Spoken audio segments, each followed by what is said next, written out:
નમસ્કાર મિત્રો, આજના વિડીયોમાં આપણે શેર માર્કેટમાં સફળ થવા માટે ધ્યાનમાં રાખવા લાયક મુદ્દાઓની ચર્ચા કરીશું.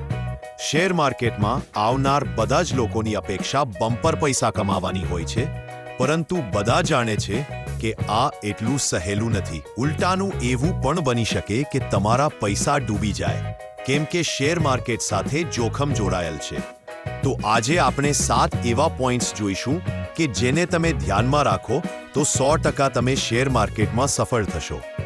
પ્રથમ પોઈન્ટ છે ધીરજ રાખો. આજના રીલ્સ અને શોર્ટ્સના જમાનામાં લોકોની સૌથી મોટી સમસ્યા છે ધીરજનો અભાવ. આજે લોકોને બધું જ ફટાફટ જોઈએ છે. એમાં પણ જ્યારે શેર બજારની વાત આવે ત્યારે તો લોકોમાં ધીરજ જરા પણ હોતી નથી.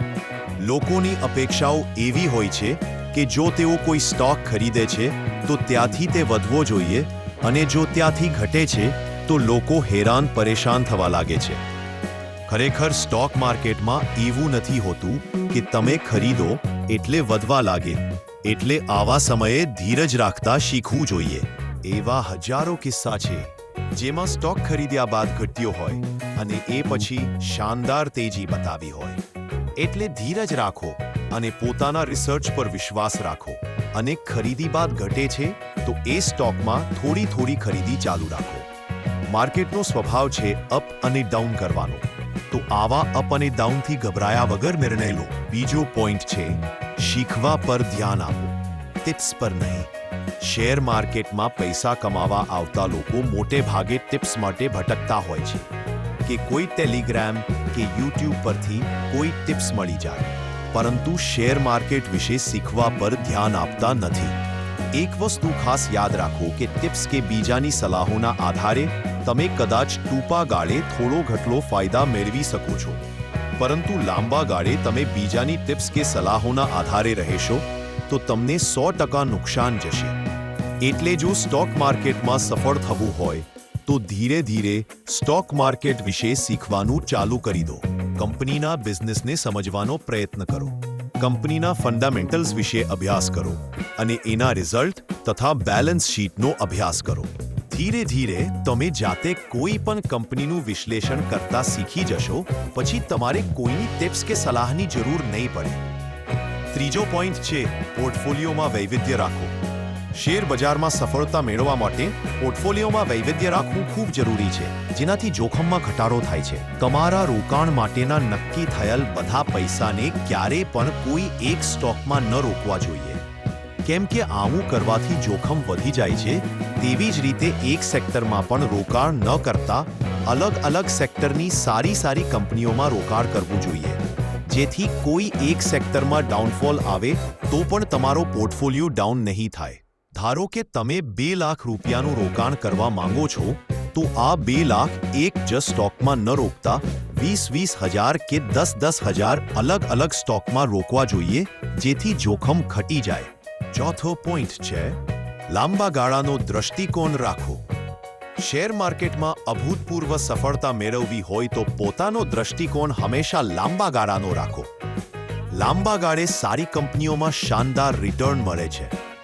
સાથે કમ્પાઉન્ડિંગનો જાદુ લાંબા ગાળે તમે ધાર્યું ના હોય એવા પરિણામો આપે છે. ટૂંકા ગાળે ઘણી વખત કંપનીઓમાં નાની મોટી સમસ્યાઓને લીધે કે એકાદ ખરાબ રિઝલ્ટને કારણે સ્ટોક ડાઉન ટ્રેડમાં થોડાક સમય માટે રહી શકે છે, પણ લોંગ ટર્મમાં સારી કંપનીઓ અપ ટ્રેડમાં જ હોય છે. લાંબા ગાળે અભૂતપૂર્વ રિટર્ન આપેલ હોય એવા અનેક ઉદાહરણો છે, જેમ કે Wipro, Titan, Eicher motors, MRF. આજનો 5મો પોઈન્ટ છે ફ્યુચર અને ઓપ્શન તથા ઇન્ટ્રાડે ટ્રેડિંગથી દૂર રહો. એક રિપોર્ટ મુજબ ફ્યુચર અને ઓપ્શનમાં રોકાણ કરનારા 90% લોકો પોતાના પૈસા ગુમાવે છે. એ જ રીતે ઇન્ટ્રાડે ટ્રેડિંગમાં 70% લોકો પોતાના પૈસા ગુમાવે છે.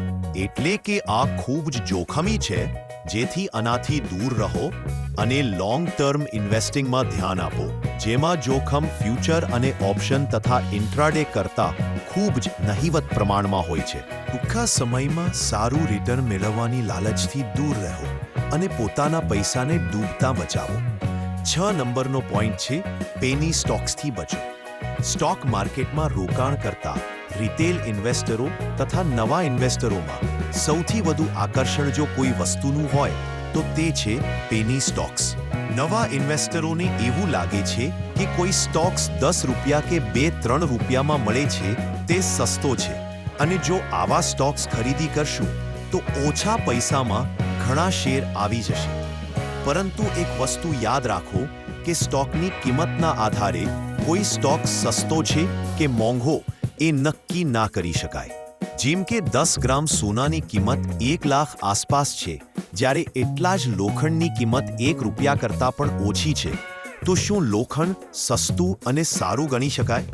બસ એ જ રીતે કોઈ કંપનીનો સ્ટોક સાવ સસ્તી કિંમતમાં ટ્રેડ થઈ રહી હોય તો તેનું કોઈ કારણ હશે અને આવા સ્ટોકમાં રોકાણ કરવું ખૂબ જોખમી હોય છે.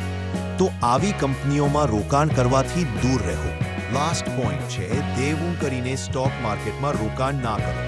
ઘણા અતિ ઉત્સાહી અને વધારે પડતા આત્મવિશ્વાસમાં રહેતા ઇન્વેસ્ટરો શેર માર્કેટમાં બીજા પાસેથી ઉછીના લઈને કે બ્રોકર પાસેથી માર્જિન પર સ્ટોક્સમાં રોકાણ કરે છે, જે ખૂબ જ જોખમી છે. કોઈ પણ સંજોગોમાં આવી ભૂલ ના કરતા. એના બદલે પોતાની બચત જેમ જેમ થતી જાય તેમ તેમ થોડું થોડું રોકાણ કરવું એ સમજદારી છે. કેમ કે આખરે શેર માર્કેટ એ જોખમ સાથે જોડાયેલ છે. તો આજના વિડીયોમાં આપણે શેર માર્કેટમાં સારી એવી સફળતા મેળવવા માટે ધ્યાનમાં રાખવા પાત્ર 7 મુદ્દાઓ વિશે વાત કરી.